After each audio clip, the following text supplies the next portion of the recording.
Hello hi నమస్తే అన్వేకి.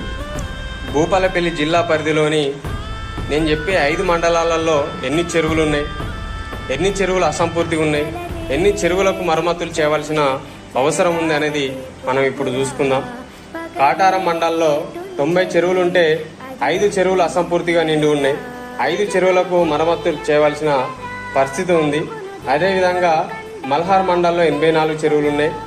అదేవిధంగా మహమూద్తార మండలంలో 104 చెరువులుంటే 12 చెరువులకు ఇంకా మరమ్మతులు చేయవలసి ఉన్నది. ఆ 12 చెరువులు అసంపూర్తిగా నిండి ఉండడం జరిగింది. అదేవిధంగా మహాదేవ్పూర్ మండలంలో 68 చెరువులు ఉన్నాయి.